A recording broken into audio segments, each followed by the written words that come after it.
débrief. Bonjour ou plutôt bonsoir Nicolas Imbert, merci infiniment d'être fidèle et d'être avec nous depuis donc Nouméa. Je le rappelle, vous êtes le directeur exécutif de Green Cross France. Alors, quel est votre avis effectivement sur les démarches éco-responsables de Maeva.com, Maeva qui existe tout de même depuis 1976, donc a opéré notamment de nombreux virages. Et puis, je crois que vous avez des questions également pour Explora. Tout à fait. Bonjour à toutes et à tous. Bonjour Cyrielle, Rebecca, Nicolas et Stanislas en plateau. Tout d'abord, je voulais dire à quel point j'étais enthousiaste à entendre votre dialogue. On est en train de parler vacances tout sourire, transformation face à l'urgence écologique, minimisation de l'empreinte carbone et en même temps on parle plaisir, on parle relaxation et on est en train de se dire qu'on va donner une nouvelle orientation et quelque part créer une tendance innovante. Bien sûr, les labels sont essentiels.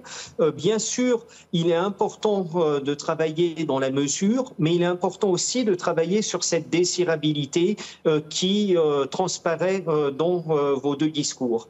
Et on se rend compte que les solutions ne sont pas forcément les mêmes, suivant si on est sur du camping, sur du tourisme d'été, sur le tourisme itinérant qui a été peu abordé, ou dans le domaine de la montagne, sur lequel on sait à quel point l'urgence écologique s'impose à tous. Et Green Cross vient d'ailleurs de publier une étude avec la Caisse des dépôts et consignations à ce sujet. J'aurais envie tout de suite de rentrer dans une question par rapport à une tendance qu'on n'avait pas forcément vue arriver cet été, c'est celle du tourisme nomade et notamment de tous ces Français qui ont choisi d'aller faire des allées simples ou des parcours en vélo, qu'ils soient jeunes, qu'ils soient vieux. Qu'est-ce qu'on peut leur proposer et notamment quand on est plutôt originaire du référencement d'hébergement comme Maeva peut l'être. Merci Nicolas. Nicolas Borin. Question, merci Nicolas. On a travaillé sur ce genre de concept. Alors je fais attention au verbiage, le slow tourisme, mais on a un concept qui s'appelle Maeva Escapade, qui est l'idée, c'est de se positionner au cœur d'une région et à partir d'un lieu d'hébergement, de redécouvrir la région en toute simplicité, mais avec beaucoup de profondeur. Les artisans locaux, les visites locales et se dire l'hébergement n'est qu'un morceau de la chaîne de valeur, en appuyant sur les locations de vélos, en appuyant sur ces transports durables pour aller découvrir cette région. Ça ne répond pas directement à la question du tourisme nomade, puisqu'on ne l'a pas adressé comme ça aujourd'hui. Est-ce que c'est une tendance qu'il faut qu'on regarde? On croit en revanche à cette capacité dans le tourisme de proximité d'utiliser nos hébergements comme ouverts sur les régions qu'ils incarnent. Je crois que c'est également une question pour vous, Stanislas. Oui, c'est une question. Enfin, c'est une tendance qui vient plutôt des jeunes générations. Et du coup, en fait, elles se débrouillent un peu plus par elles-mêmes, avec des applis, avec des sites, avec les réseaux sociaux. Et donc, elles improvisent un peu leur voyage. Et donc, c'est pas facile pour des acteurs déjà existants et qui ciblent peut-être un public plus âgé d'arriver avec une offre de services qui soit adaptée aux besoins de jeunes générations. Néanmoins, c'est une vraie tendance de voyage. Ça fait quand même un peu partie de l'essence de notre concept chez Explora aussi, où on propose beaucoup d'aventures en vélo, quel que soit le moyen de transport, en tout cas il est non motorisé et il est assez sportif, donc je pense que c'est essentiel. Pas facile pour les acteurs existants de trouver une offre qui percute suffisamment pour les jeunes générations, mais il faut travailler dessus parce que c'est sûr que ça le vend en poupe. Nicolas Imbert, dernière question, il vous reste 1 minute. C'est absolument, et 1 minute pour parler rénovation énergétique et évolution des comportements, c'est essentiel.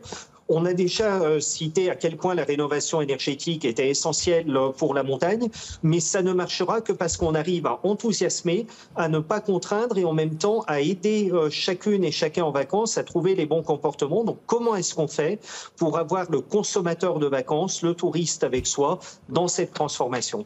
Nicolas Borin, 30 secondes. Yes, je vais vous parler de Cocotte. On a lancé au début de l'été un petit animal très sympathique, très bienveillant, qui vous aide à prendre conscience de votre empreinte carbone. Cocotte vous donne la mesure de la consommation carbone de vos vacances et sur l'hiver à venir, Cocotte va vous aider à comprendre les éco-gestes qui comptent pour faire attention à votre consommation énergétique quand vous quittez votre appartement à Valmorel. N'oubliez pas d'éteindre le chauffage et de ne pas le laisser toute la journée. On va former nos équipes à ces éco-gestes pour s'assurer qu'on va tous dans la même direction. Et je sais que Stanislas fait la même chose sur son site. On a beaucoup de choses à faire sur le sujet. Merci infiniment à vous deux et merci infiniment Nicolas Imbert. Du coup, à très bientôt. Il est temps de passer aux questions des internautes. BFM Business, objectif, raison d'être. Les questions des internautes. Et nous sommes ravis d'accueillir ma consoeur Rebecca Blanc-Lelouch pour les questions des internautes. Et on commence avec Julia. Julia qui s'interroge sur le nombre de personnes en situation de handicap et ou en situation de précarité que vous embauchez chacun chez vous. Nous, chez Maeva, c'est 3% aujourd'hui et on a une politique d'intégration et de diversité qui est affirmée sur le sujet pour accompagner les personnes qui le souhaitent dans cette démarche. Parce que je crois que la loi Copé-Zimmermann, c'est 6%, non ? À l'échelle, oui, je n'ai pas la statistique de la loi, sans doute. Ouais. Et vous ? Oui, chez nous, chez Explore, on a déjà réalisé une embauche d'une personne en situation de handicap et on travaille surtout, parce qu'on a encore une toute petite équipe, mais on travaille surtout à rendre nos aventures accessibles pour ces personnes-là et ça, c'est vachement dur.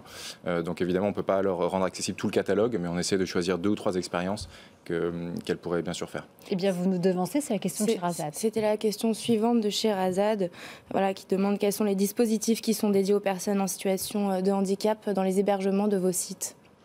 Aujourd'hui, on a une qualification du catalogue pour identifier les offres accessibles aux équipes aux vacanciers à mobilité réduite. On sait qu'au-delà de la qualification, il y a un vrai parcours de réservation bien spécifique à imaginer. Ça fait partie des sujets du quotidien pour nous. On a cette qualification. Vous pouvez critériser notre offre sur le sujet, mais ça ne va pas assez loin pour accompagner et donner le bon produit à ces vacanciers qui ont envie de trouver des solutions les plus faciles pour eux. On continue avec Laurent. Quel est l'hébergement de tourisme le plus économe et le plus durable ? C'est le camping aujourd'hui. Le camping, c'est du réversible. C'est-à-dire que le camping, son empreinte au sol, elle est relativement limitée. C'est une boîte que vous posez sur un terrain. Et à l'échelle de vie du camping, vous pouvez rendre les choses à la nature. Il y a certes une piscine, mais l'empreinte de construction est bien inférieure à une résidence de tourisme ou à un hôtel aujourd'hui. La question continue avec Benjamin. Songez-vous à répertorier uniquement les hébergements green comme c'est la spécialité sur certains sites ? Alors, je ne suis pas certain de comprendre la question. Est-ce que ça va être le seul facteur de développement pour Maeva ? En tout cas, on va critériser, qualifier notre offre pour identifier un maximum d'offres qui répondent à ces critères. Mais on sait que ce ne seront pas l'intégralité des offres dont on disposera sur Maeva à court terme. Très bien. Et une question de Thierry. Concernant la parité homme-femme, cette fois-ci, quel pourcentage de femmes comptez-vous au sein du COMEX de votre groupe ?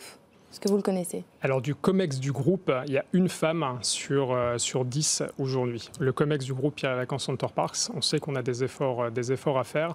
Au comité de direction de Maeva, c'est 2 sur 7 aujourd'hui.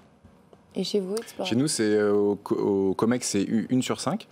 Et après, dans la boîte, plutôt quasiment 80% de femmes. Donc là, on est effectivement sur parité. Merci beaucoup. Merci beaucoup Rebecca, merci beaucoup à tous mes invités, Nicolas Bourrin, Stanislas Gruau et Nicolas Imbert. C'était très intéressant, c'est une émission très intéressante. J'espère que ça vous a plu. Merci infiniment d'être venu sur le plateau et de nous faire un petit coucou depuis Nouméa. Pour ma part, je vous donne rendez-vous la semaine prochaine à la même heure. D'ici là, prenez soin de vous. Bye bye. BFM Business. Objectif, raison d'être. Les entreprises face aux défis de la RSE.